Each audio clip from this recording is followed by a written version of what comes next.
राज्यात आगामी काळात स्थानिक स्वराज्य संस्थांच्या निवडणुका होणार असल्याची चर्चा सुरू आहे। त्याच पार्श्वभूमीवर कोपरगाव नगरपालिकेने आज प्रभाग रचना जाहीर केली आहे।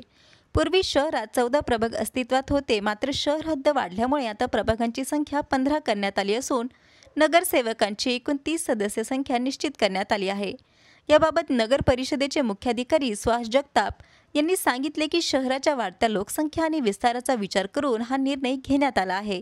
तसेच प्रभाग रचनेचा आराखडा आणि नकाशा नागरिकांच्या माहितीसाठी नगरपालिकेत उपलब्ध करून देण्यात आला आहे।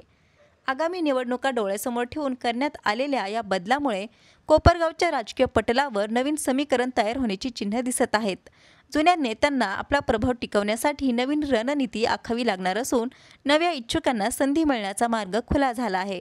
शहरात पुढील काही दिवसात राजकीय हालचालींना वेग येणार असून प्रत्येक पक्षासाठी ही प्रभाग रचना पुढील लढतीत निर्णायक ठरणार आहे। संवाद महाराष्ट्रासाठी रवी वाघडकर, कोपरगाव नगर परिषदेच्या आगामी निवडणुकीसाठी एकूण 15 प्रभाग आणि 30 सदस्य अशी 15 प्रभागांसाठीची प्रभाग रचना करण्यात आलेली असून निवडणूक आयोगाच्या सूचनानुसार आज दिनांक 18 ऑगस्ट 2025 रोजी नागरिकांना पाहण्यासाठी प्रारूप प्रभाग रचना या ठिकाणी आपण नागरिकांसाठी ठेवलेली आहे। ज्या नागरिकांना हरकती सूचना असतील प्रभाग रचनेवरती, त्या हरकती सूचना आजपासून ते 31 ऑगस्ट 2025 पर्यंत दाखल करू शकतात।